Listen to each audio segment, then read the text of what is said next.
Você provavelmente sabe meia dúzia de coisas sobre a Segunda Guerra Mundial. Por exemplo, sabe que o Brasil lutou do lado dos aliados, da Inglaterra e dos Estados Unidos, e que só entrou na guerra ali pertinho do fim dela. Também sabe que até 1942, quando o Brasil entrou na guerra, ele se manteve de certa forma neutro. Assim eu te pergunto, como é que o Brasil se informava sobre a guerra na época? Com qual lado ele simpatizava, ou ainda, sob qual ponto de vista ele olhava o que estava acontecendo? É o que eu vou te mostrar aqui nesse vídeo. A gente vai ver como lá em São Bento do Sul, uma cidade de Santa Catarina, os seus jornais noticiaram e acompanharam o avanço alemão e do invencível exército de Hitler. Meu nome é Guilherme do Bristol, eu sou professor e mestre em História e esse daqui é o História Fora de Foco.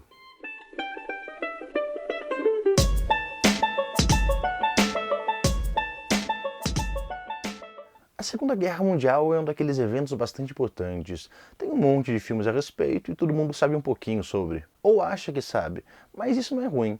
Se interessar por um evento histórico é sempre bom. E esse foi um evento tão complicado que Ian Castle, em seu livro De Volta ao Inferno, disse que a Segunda Guerra foi o mais perto que chegaram do inferno na Terra.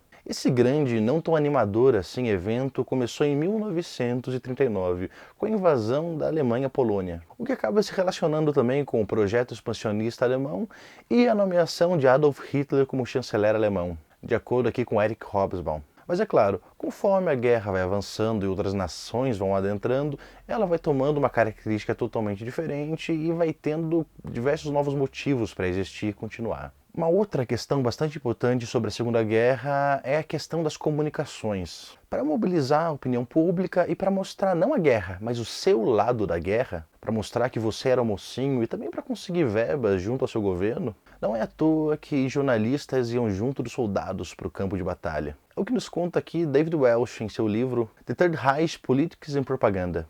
E é claro, em outras guerras a figura do jornalista ou também do fotógrafo já existia para convencer a opinião pública, mas nada nunca foi do mesmo tamanho até então que a Segunda Guerra Mundial foi. E é por isso, inclusive, que se destaca ali no lado alemão a grande presença de Joseph Goebbels, o ministro da propaganda, de quem você com certeza já ouviu falar. Quem você talvez não conheça, mas é bastante importante aqui para esse vídeo, é Karl Bonner, bem menos famoso, mas o responsável pelo Departamento de Imprensa Estrangeira, o qual fornecia ali material para países neutros na guerra.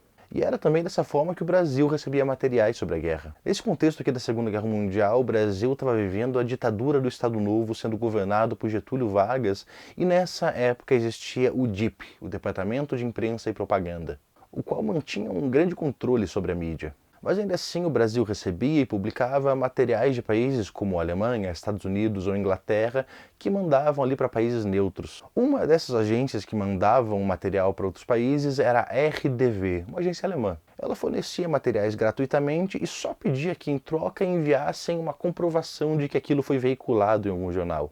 E do verso das imagens da RDV tinha sempre uma etiqueta identificando. Essa daqui que eu estou mostrando para vocês é um exemplo, ela está presente ali na coleção do Arquivo Histórico de Joinville. Agora vamos lá para a cidade de São Bento do Sul. Quando foi noticiado em 1942 que o Brasil entraria na Segunda Guerra, ela recebeu essa notícia de uma forma extremamente patriótica.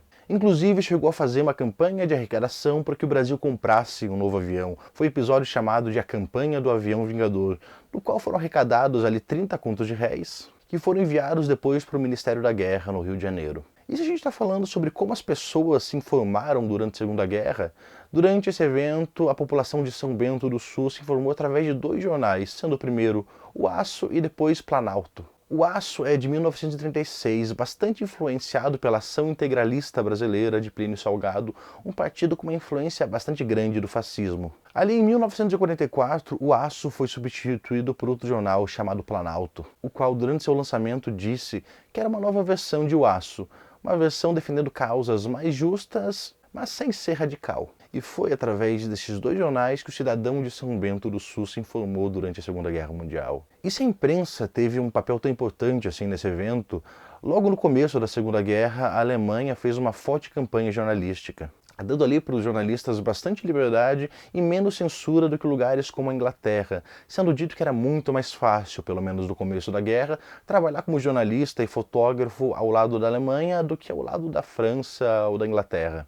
Ainda que, é claro, se você fosse persona não grata da Alemanha, você provavelmente acabaria sendo perseguido e também preso, como alguns casos em que isso aconteceu durante o evento. Agora, chegando sobre o que esse vídeo é, essas publicações e como as pessoas se informaram durante a Segunda Guerra, em 1941 foram publicadas ali em São Bento do Sul 15 imagens sobre o exército alemão e a campanha alemã durante a Segunda Guerra Mundial. Com a entrada do Brasil ao lado dos Estados Unidos em 1942, não se publicou mais essas imagens, mas sim imagens fornecidas pelos Estados Unidos. Um exemplo de imagem é essa daqui, publicada em Oaço no dia 2 de agosto de 1941. Curiosamente, o aniversário do dia em que eu estou gravando aqui esse vídeo, e se eu editar rápido bastante, talvez no mesmo dia em que eu publique. A imagem é claramente recortada, já que mostra o braço de um soldado ao lado, e ao mesmo tempo mostra o prisioneiro derrotado, cansado, com olheiras profundas, e isso acontecia para desmoralizar o inimigo, para mostrar o quão inferior ele era em relação ao alemão. Outra imagem interessante é essa daqui, mostrando soldados alemães na Acrópole, na Grécia.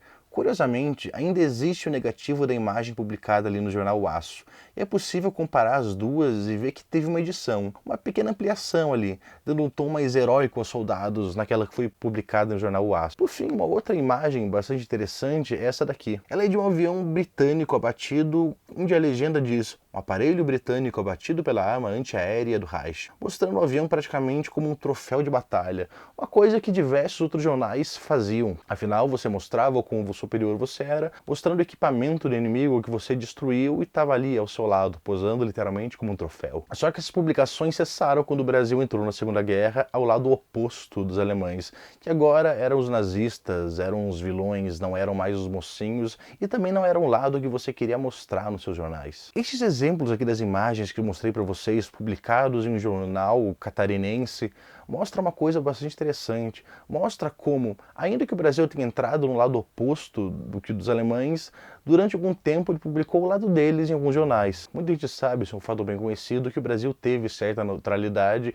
e pendeu alguns lugares ali para o apoio alemão e outros para o apoio contra os alemães. E isso daqui, essas imagens que eu mostrei para vocês, são um exemplo bem legal de como isso aconteceu. E esse vídeo aqui inteiro foi feito em cima do artigo O Invencível Exército de Hitler, propaganda de guerra alemã em imprensa periódica em Santa Catarina, durante a Segunda Guerra Mundial. A autoria de Wilson de Oliveira Neto. Vou deixar o link para o artigo aqui embaixo, caso vocês queiram ler na íntegra. Bem, espero que vocês tenham gostado desse vídeo. A intenção desse vídeo aqui nesse momento acaba sendo, de um lado, a divulgação científica, ou seja, falar ali um pouco sobre um artigo acadêmico que por vezes fica bastante restrito à academia, às universidades ou à revista na qual ele foi publicado, o que é uma pena porque é um excelente artigo de grande qualidade. Ao mesmo tempo, também é para mostrar um reflexo da guerra fora do foco que normalmente a gente dá. Você já leu livros sobre a Segunda Guerra Mundial, com certeza já assistiu filmes, teve aulas, mas, exceto se você for um cidadão de lá, quando é que você aprendeu sobre a Segunda Guerra Mundial em São Bento do Sul? Isso aqui é uma coisa que acaba sendo um pouquinho interessante, olhar aquela micro-história, olhar o reflexo da guerra